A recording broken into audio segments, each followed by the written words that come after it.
Reno, Nevada, summer of 2015. The desert heat bakes everything, turning asphalt soft and making the air shimmer like water. On the edge of town, in a garage that's seen better days, an old man stands at a workbench covered in metal shavings and precision tools. His name is Frank Delaney. He's 67 years old. His hands are rough and scarred from 40 years of mechanical work. His clothes smell like motor oil and metal polish. His back hurts from decades of bending over engines and machines. He lives alone in a two-room house attached to the garage, and most days nobody remembers he exists. But Frank is building something that will make the casinos of Las Vegas very nervous. On his workbench sits a roulette wheel. Not just any roulette wheel, a perfect replica of a Kamek slingshot, one of the most expensive and sophisticated roulette wheels in the world. The kind that casinos trust implicitly. The kind that costs $30,000 new. Frank built his for $800 using scrap metal, salvaged bearings, and parts he pulled from casino dumpsters. And his wheel has a feature the original doesn't have, a feature that will let him control where the ball lands. Not every time, not obviously, but enough. Enough to turn the house edge upside down, enough to walk away with $40 million. He didn't start out planning to rob casinos. He started out trying to fix a broken wheel for a collector, trying to understand how something so simple could be so precise. But then his wife died. Then the bills came.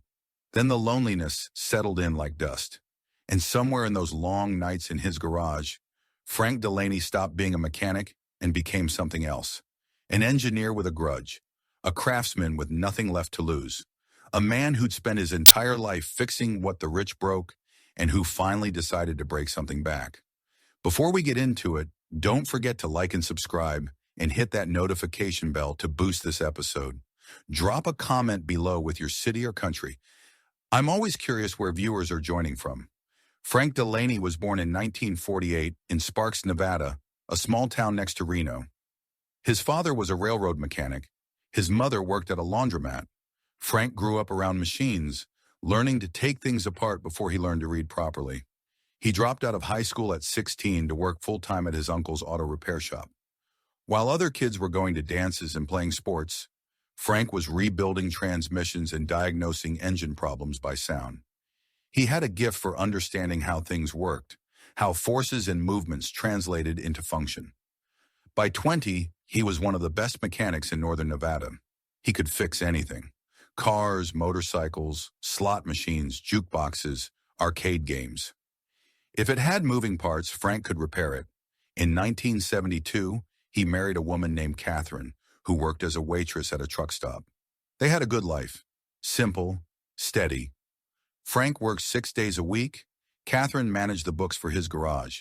They never got rich, but they had enough. In 1983, casinos started expanding in Reno. New properties opened, old ones renovated. They needed mechanics who understood gaming equipment. Frank got hired by a maintenance contractor that serviced multiple casinos. His specialty became slot machines and mechanical gaming devices. For 20 years, Frank maintained casino equipment. He learned how slot machines worked, how their random number generators functioned, how payout mechanisms operated. He serviced roulette wheels, replacing worn bearings, calibrating balance, ensuring perfect randomness. He became an expert in a technology most people never thought about, the mechanics of chance, the engineering of randomness.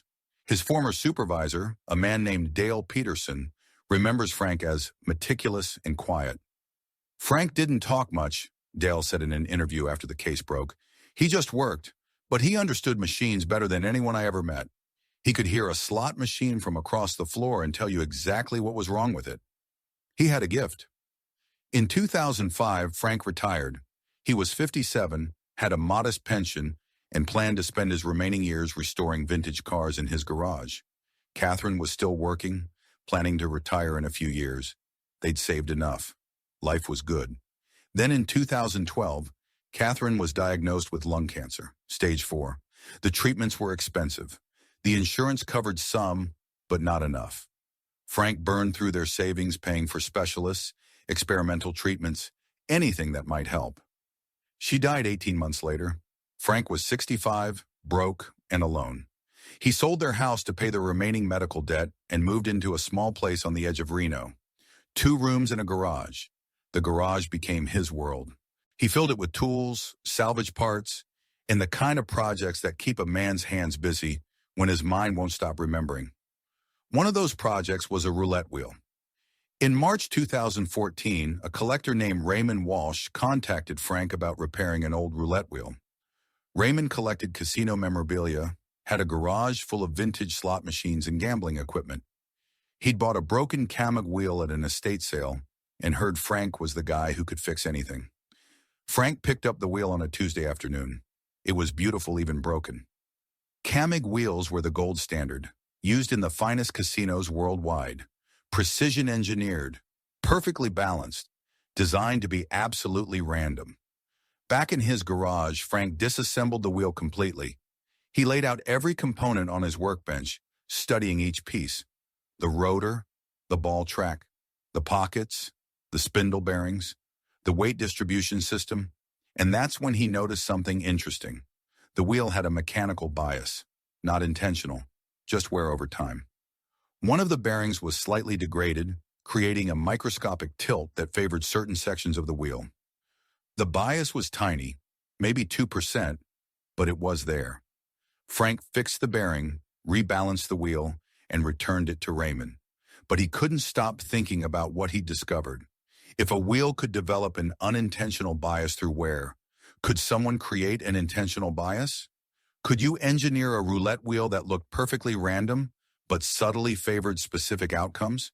He started researching. He read about wheel bias, about players who'd exploited worn wheels in the past. He read about casino security measures, about how wheels were tested and calibrated. He learned everything he could about roulette wheel engineering, and then he started experimenting. Frank bought a cheap roulette wheel at a garage sale for $40. He took it apart and began modifying it. First, he tried adding weight to specific sections of the rotor. Too obvious. The imbalance was visible when the wheel spun. Next, he tried adjusting the pocket depths. Better, but not controllable. The bias was there, but random. He needed something more sophisticated, something controllable, something that could be activated and deactivated at will. That's when he remembered something from his casino maintenance days. The newer electronic roulette wheels had small motors that controlled the spin speed. What if a similar motor could control balance? Frank spent 2 months designing and building a prototype. He used a micro servo motor salvaged from a broken drone. He embedded it beneath the wheel's rim, hidden in the base. The motor was connected to a small weight that could shift position when activated, creating a temporary imbalance that would bias the ball's final resting place. The activation mechanism was simple, a magnetic field generator in a wristband. When Frank brought his hand close to the wheel and activated the band, it triggered the servo motor for exactly half a second.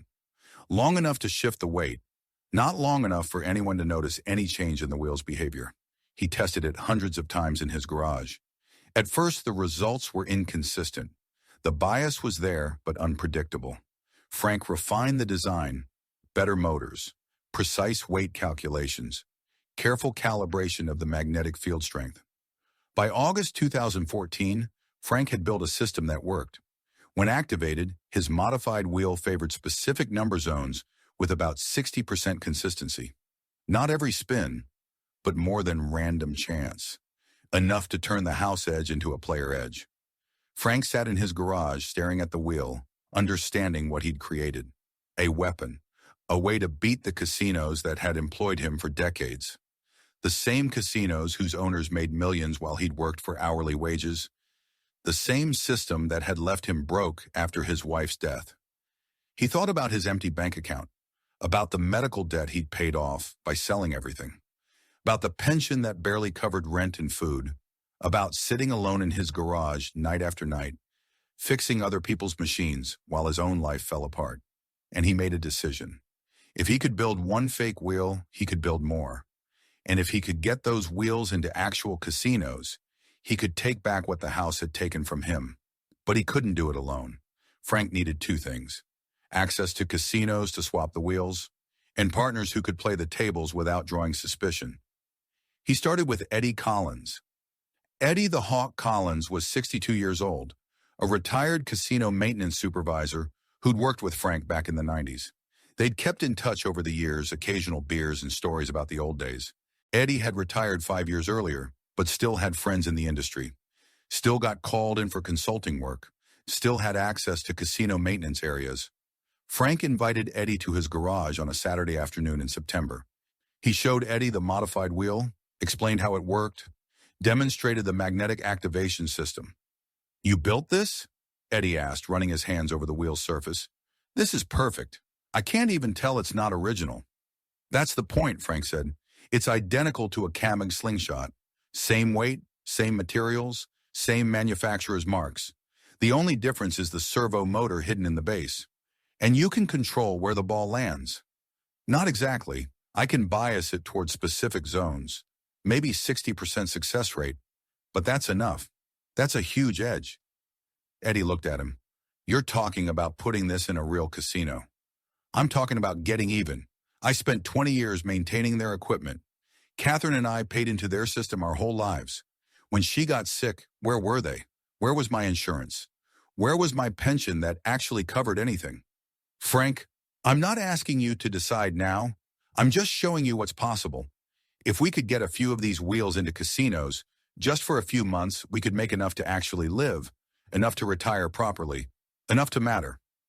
Eddie was quiet for a long time. Then he said, "How would we even get them in? Casinos track everything. Every piece of equipment is registered and monitored. You know the system. You know how maintenance works. Wheels get replaced all the time. Bearings wear out. Rotors get damaged. It's routine. If you put in a work order for a wheel replacement, if you had the right paperwork, if the replacement looked identical to the original, they just assume it was a manufacturer replacement." "Exactly." Eddie looked at the wheel again. "You're serious about this?" "I've got nothing left to lose. I'm 67 years old. My wife is dead. My savings are gone. I live in a garage and fix toasters for $20. What are they going to do? Put me in prison? At least I'd have health care." Eddie laughed, but it wasn't a happy sound. "Okay, let's say I could get access. Let's say we could swap a wheel. Who's going to play it? You walk in there betting big on specific zones, they'll spot the pattern immediately. That's the second thing I need. Someone who knows how to play. Someone who can blend in." "I might know a guy," Eddie said. Rico Navarro was 58 years old, a former croupier who'd been fired from 3 different casinos over his 20-year career. Rico had a problem with authority, specifically with pit bosses who thought they knew more about roulette than someone who'd dealt it for 2 decades. He'd been blacklisted from casino employment in 2007 after telling a floor manager exactly what he thought of the management's competence. Since then, he'd been working odd jobs, bartending, dealing private poker games, scraping by. Eddie brought Rico to Frank's garage on a cold October evening. Frank explained the plan, showed him the modified wheel, demonstrated how it worked. Rico spun the wheel a dozen times, watching carefully, occasionally glancing at Frank when the ball landed in the predicted zone. "This is real," Rico said finally. "This actually works." "It works," Frank confirmed. "But we need someone who can play it right. Someone who understands how to bet without creating patterns. Someone who knows how casinos watch players." "I know how they watch," Rico said. "I watched players for 15 years. I know what looks suspicious and what looks like luck. Can you teach others? We'll need multiple players. Can't be just one person hitting these tables." "Yeah, I can teach it. The key is variation. Never bet the same way twice. Mix up your numbers, your bet sizes, your timing. Look like a casual player, not a system player." Frank nodded. "We'll need to build more wheels. Multiple casinos, multiple tables. We rotate, never hit the same place too often." "How many wheels are you thinking?" Eddie asked. 8, maybe 10. Enough to target different properties, spread the risk." "That's a lot of fabrication," Eddie said. "You need help building them?" "I can do it. It'll take time, but I can do it." Rico leaned against the workbench. "What's the split?" Frank had thought about this. "Equal 3 ways for us. Then we bring in players, pay them a percentage of wins. 20% each. When do we start?" 3 months. I need time to build the wheels, source the materials, test everything. Eddie needs time to set up the access points. You need time to recruit players and train them." They shook hands. Three old men with nothing to lose and everything to gain. A mechanic, a maintenance supervisor, a disgraced croupier. They called themselves the Machine because that's what they were building, a machine to break the house. For the next 4 months, Frank worked 16-hour days in his garage. He built 8 identical roulette wheels, each one a perfect replica of a Kamuk slingshot. He sourced materials carefully, buying components from different suppliers, paying cash, never drawing attention. The wheels cost about $800 each to build. The original Kamuk wheels cost $30,000. Frank's versions were indistinguishable from the real thing. Same weight distribution, same manufacturer's marks, same serial number format. He even replicated the wear patterns that authentic wheels would have after a few months of use. The servo motors came from hobby drones. The magnetic sensors came from automotive parts. The activation bands looked like medical wrist braces, the kind old people wear for arthritis. Each wheel was tested hundreds of times. Frank documented success rates, calibrated the bias, ensured consistent performance. By February 2015, all 8 wheels were ready. Eddie worked his network. He identified target casinos, ones where he still had contacts, where security was routine rather than paranoid. He created maintenance schedules, identifying windows when wheels could be swapped without excessive scrutiny. The first target was the Golden Crest Casino, a mid-tier property in Las Vegas. Eddie had worked there in the 90s, still knew the current maintenance supervisor. He arranged a consulting gig, helping them upgrade their equipment tracking system. It gave him access to the gaming floor, to maintenance schedules, to equipment inventory. Rico recruited 4 players, people he'd known from the industry, former dealers, ex-pit bosses, professional gamblers who'd fallen on hard times. He taught them the system in Frank's garage over multiple training sessions.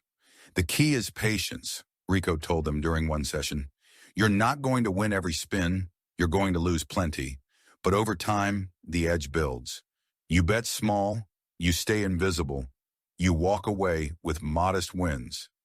70,000 one night, 50,000 another. Nothing that screams system player." They practiced for weeks, spinning Frank's test wheel, activating the magnetic bands discreetly, placing bets, learning to look casual while executing precise calculations. One of the players, a woman named Lisa Chen, who dealt blackjack for 12 years before getting laid off, asked the question they were all thinking. "What happens if we get caught?" Frank answered honestly. "We go to prison. All of us. This is fraud, conspiracy, probably a dozen other charges. If you're not willing to take that risk, walk away now. No judgment." Nobody walked away. By March 2015, they were ready.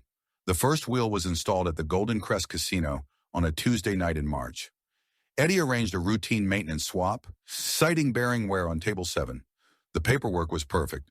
The old wheel came out, Frank's modified wheel went in. The whole operation took 40 minutes. The new wheel looked identical to the one it replaced. Same model, same manufacturer markings, same serial number format. Casino management signed off on the replacement without a second glance. Frank waited 3 days before visiting the casino. He wanted the wheel to blend in, to accumulate normal play, to become part of the background before he tested it.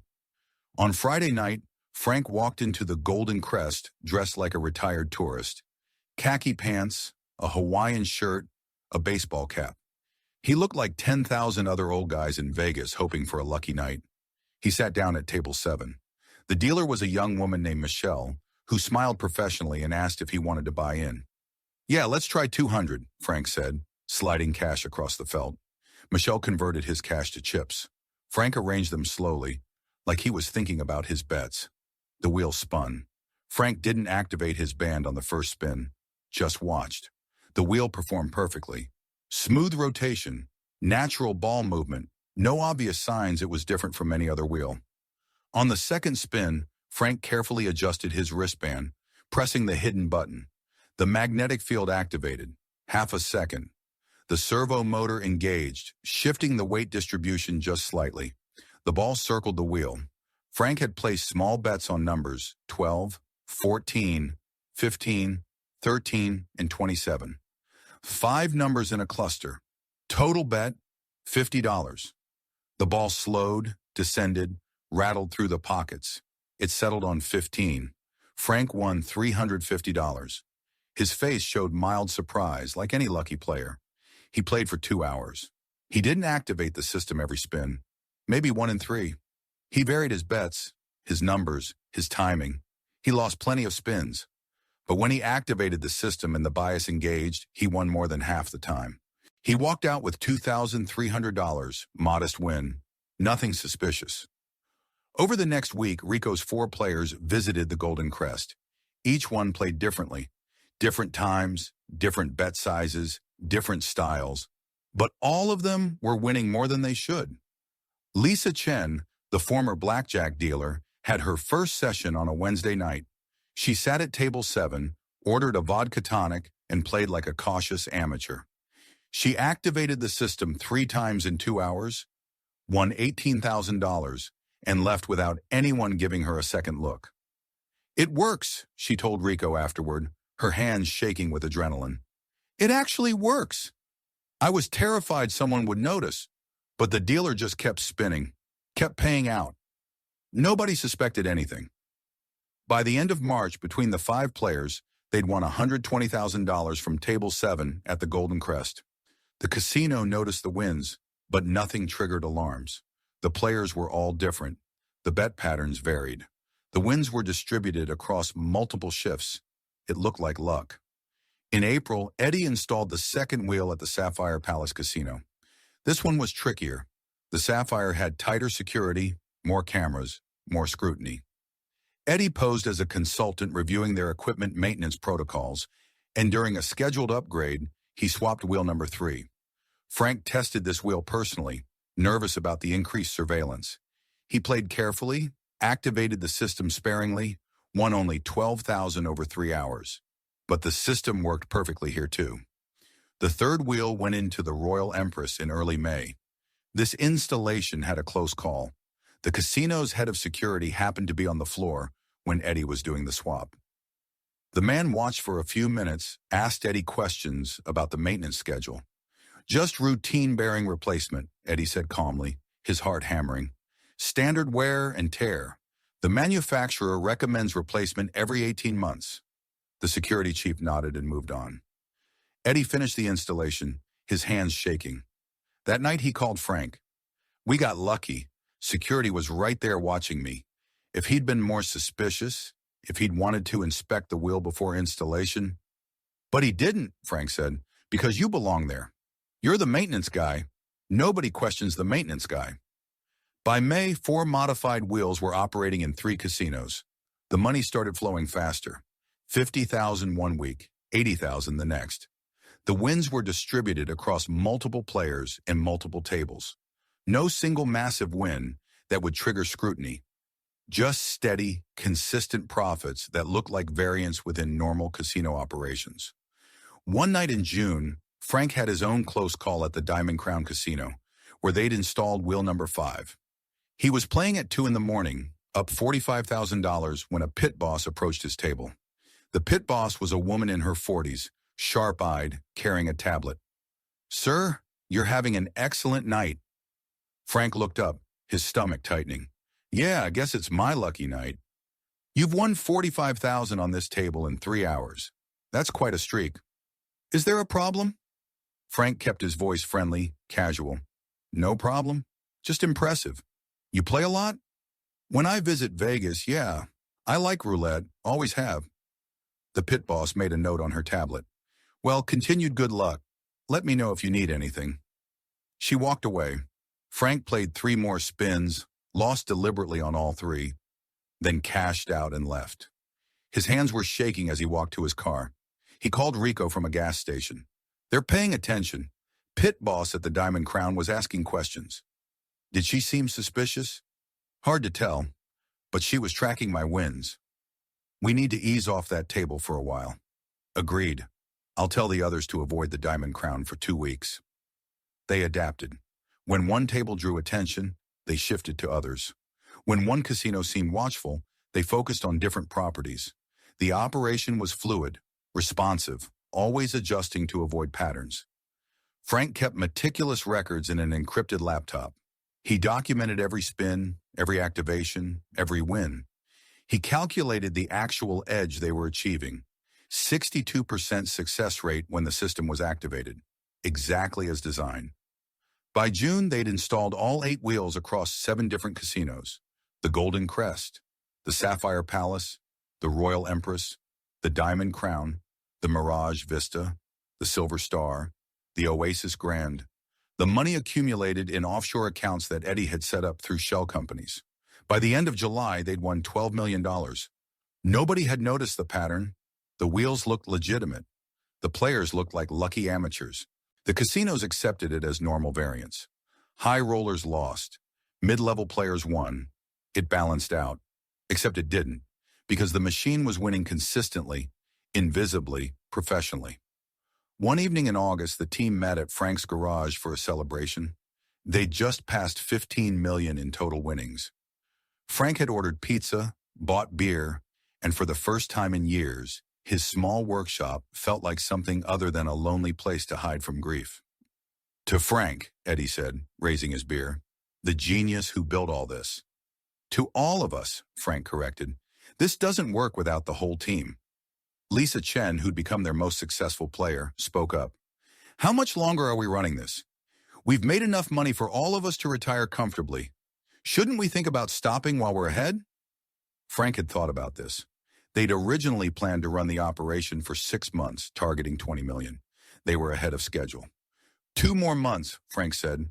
We're so close to our target, and the systems are running perfectly. Nobody's caught on. 2 more months gets us to $40 million. Then we shut down, remove the wheels, and disappear. Frank's right, Rico said. We've come this far. Let's finish what we started. But Eddie looked concerned. The longer we run, the more data they collect. Eventually, someone's going to notice the statistical anomaly. Casinos aren't stupid. They track everything. 2 months, Frank repeated. That's it. Then we're done.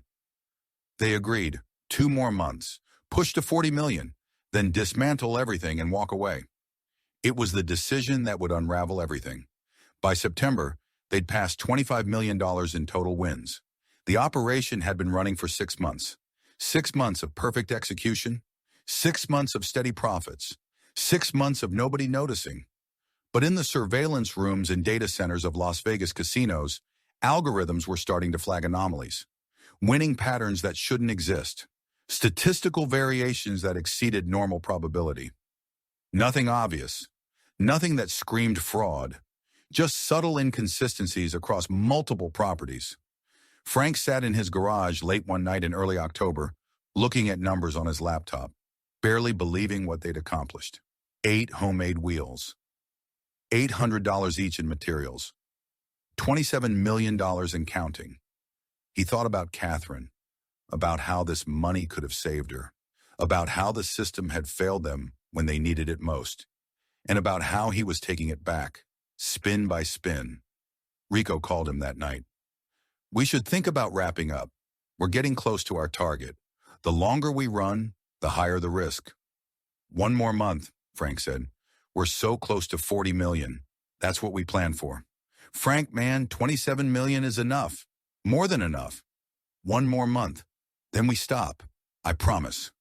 But neither Frank nor Rico realized that in a small office at the Golden Crest Casino, a young engineer named David Park was about to discover something that would end the machine forever.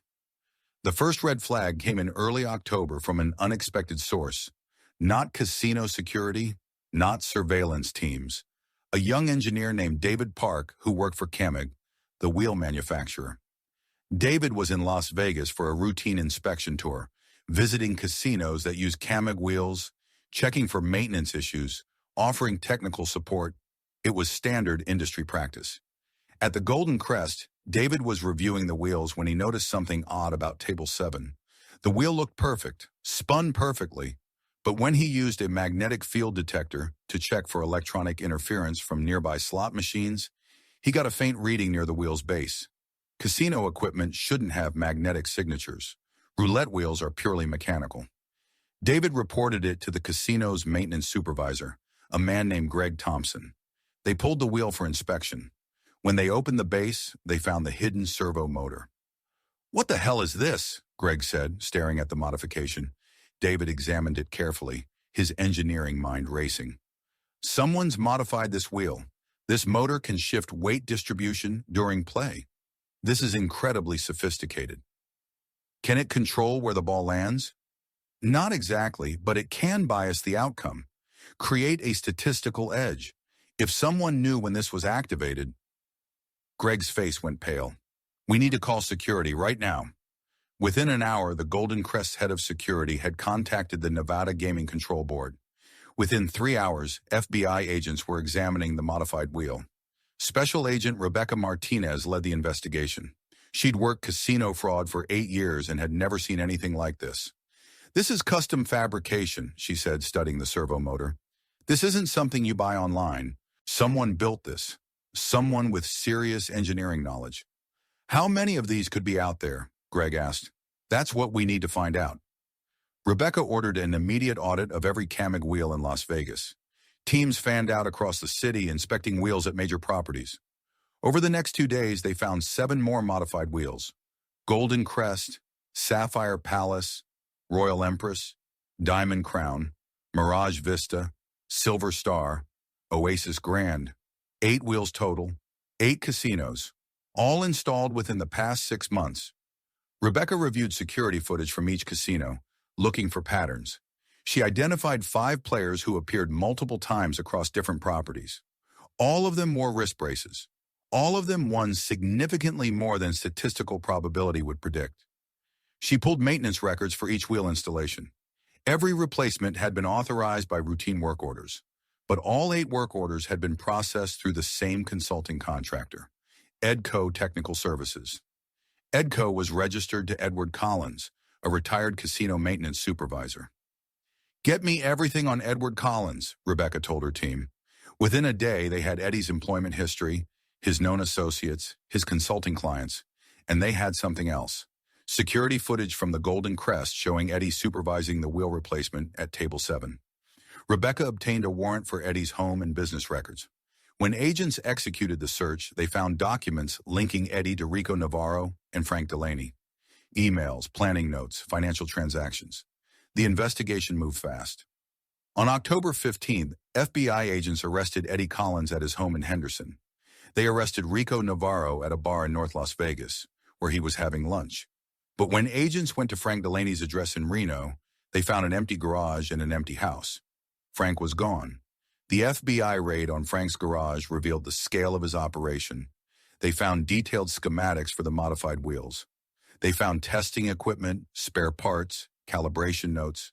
They found records documenting every spin, every win, every activation across 8 casinos over 7 months. They calculated the total take: $40,200,000. What they didn't find was Frank Delaney, or any indication of where he'd gone. Rebecca Martinez interviewed Eddie and Rico. Both men cooperated, providing full details of the operation. Eddie described how Frank had recruited him, shown him the prototype wheel, convinced him the plan would work. Rico described the training sessions, the player recruitment, the betting strategies. "Where's Frank now?" Rebecca asked Eddie during his interrogation. "I don't know. I haven't heard from him in 2 weeks. He was supposed to meet us for a final payout distribution, but he never showed. We figured he got spooked." "When did you last see him?" "October 1st. We met at his garage. He said he wanted to do 1 more month of play, then shut everything down. He seemed fine. Normal Frank. Quiet, focused." "Did he mention going anywhere? Leaving the country?" "No. Frank wasn't like that. He didn't travel. He barely left Reno his whole life. He lived for his work." Rico told a similar story. Frank was the brains. He planned everything, built everything. But he wasn't the running type. He was an old man who worked in a garage. I figured he'd be the first one caught. But Frank wasn't caught. Rebecca's team searched his financial records. He'd emptied his offshore account on October 10th, transferring the money through a series of shell companies that became untraceable. Approximately $13 million, his share of the operation's profits. They checked airports, border crossings, car rentals, nothing under Frank's name. They issued alerts to law enforcement nationwide. They contacted Interpol in case he'd fled internationally. Frank Delaney had vanished. Rebecca visited Frank's garage, now a crime scene, trying to understand the man. She looked at his workbench, at the precision tools, at the drawings and calculations that covered every surface. This was someone who thought in systems, who saw the world as mechanical problems waiting to be solved. On the workbench, she found something, a piece of metal about 6 inches square, with words scratched into it with a screwdriver. Deep, deliberate cuts. If you spend your life fixing broken machines, eventually you learn how to break one that matters. It wasn't signed. It didn't need to be. Rebecca photographed it, bagged it as evidence, and added it to the case file. But she kept thinking about those words, about a man who'd spent 40 years keeping casinos running, who'd lost his wife because the system he'd served hadn't served him back, who'd built a revenge machine from scrap metal and grief. 3 months passed. No sightings, no leads. Frank Delaney remained a ghost. Eddie Collins pleaded guilty to conspiracy to commit fraud and received 8 years in federal prison. Rico Navarro got 6 years. The 4 players they'd recruited each got probation and community service in exchange for their cooperation. The casinos recovered about $27 million from seized accounts and assets. The remaining $13 million, Frank's share, was never recovered. The case was officially closed as solved, but with one outstanding fugitive.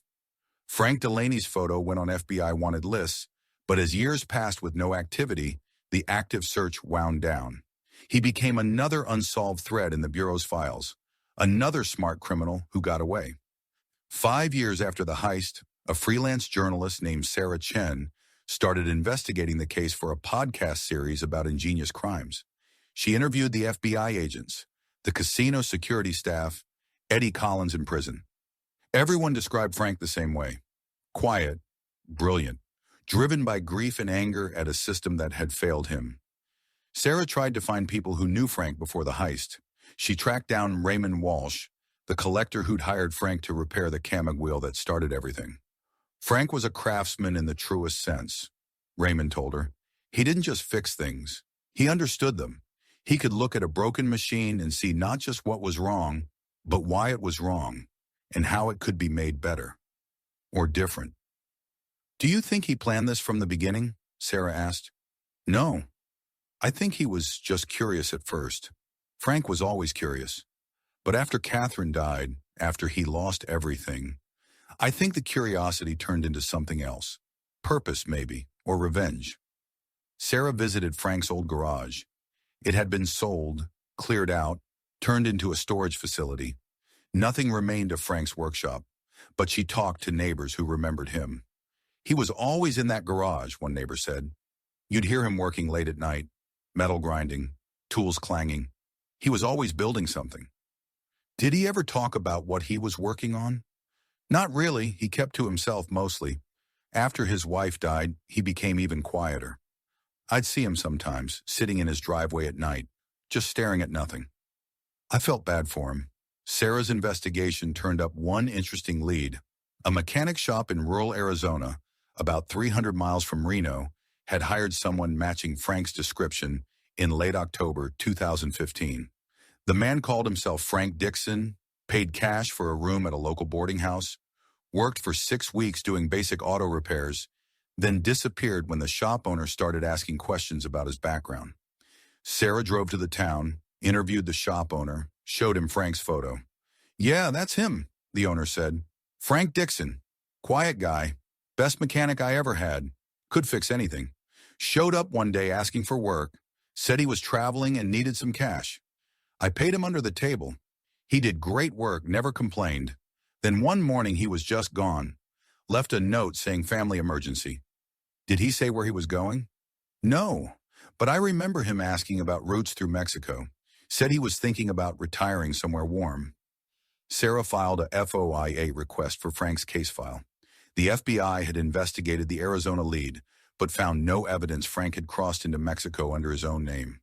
But passport records showed that a Frank Dixon, using a different social security number, but matching Frank Delaney's physical description, had crossed into Mexico in December 2015.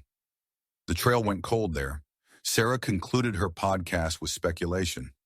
Frank Delaney, the 67-year-old retired mechanic who built 8 fake roulette wheels and beat Las Vegas for $40 million, probably escaped to Mexico, probably living on his stolen millions somewhere warm, working in a garage, fixing machines for cash, staying invisible. Or maybe he died crossing the desert. Maybe the stress killed him. Maybe he's buried in an unmarked grave somewhere between Nevada and Mexico. Nobody knows. The case remains technically open, though Frank Delaney is no longer considered a priority fugitive. The FBI maintains his file, his photo, his description. If he ever surfaces, he'll be arrested and prosecuted. But most agents who work the case believe he's either dead or living abroad under a new identity. The casinos learned their lesson. Every roulette wheel manufacturer now includes tamper-evident seals and regular magnetic scans. Wheel replacements require multiple levels of authorization and third-party verification. The vulnerability Frank exploited was closed permanently, but the story lives on in casino security circles as a cautionary tale. Not about high-tech hacking or sophisticated electronics, about the danger of underestimating craftsmen, about the vulnerability of assuming that mechanical systems can't be beaten by someone who understands them better than the people who designed them. Frank Delaney proved that the most dangerous person in a casino isn't the card counter or the poker cheat. It's the mechanic who spent 40 years maintaining the infrastructure, the one who knows where every weakness is, the one who understands that every machine, no matter how sophisticated, is just metal and physics waiting to be exploited. Eddie Collins, in a prison interview 3 years into his sentence, talked about Frank with something like admiration. Frank wasn't greedy. He wasn't a criminal by nature.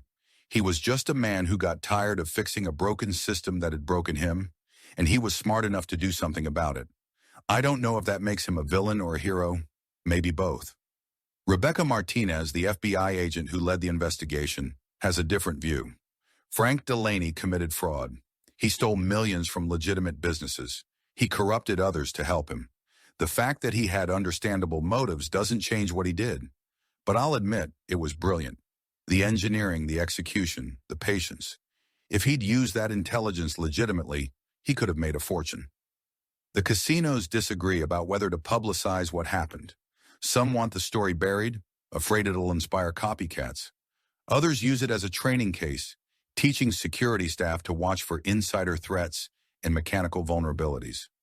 The modified wheels were destroyed. The servo motors, the magnetic activation systems, all of Frank's innovations were documented and then dismantled. The evidence was preserved, but the technology was eliminated. Except Frank built 8 wheels. The FBI recovered all 8, but nobody knows if Frank built others. If there's a 9th wheel somewhere, a 10th. Insurance against capture. A final trick from a man who spent his life building machines. 10 years after the heist in 2025, a casino in Macau reported strange winning patterns at one of their roulette tables. An investigation found a modified wheel, mechanically biased, activated by magnetic field. The design was nearly identical to Frank Delaney's wheels. The casino had purchased the wheel from a third-party vendor. The vendor had acquired it from a Mexican supplier. The trail led to a small machine shop in Guadalajara, run by an elderly American expatriate who lived in Mexico for almost a decade. By the time investigators arrived, the shop was closed. The owner had disappeared. Neighbors said he'd mentioned moving to South America, somewhere quiet, somewhere warm, somewhere he could work in peace. Maybe it was Frank. Maybe it was a copycat who'd studied his designs. Maybe it was coincidence. But somewhere, possibly, there's an old man in a garage surrounded by tools and metal and the smell of machine oil. His hands are rough. His back hurts.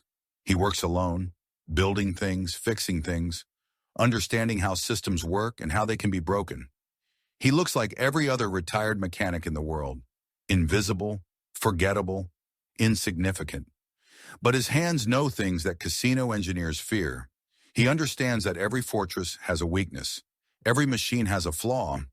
Every system can be beaten by someone patient enough to study it and skilled enough to exploit it. Frank Delaney, dead or alive, proves something that the gambling industry will never forget.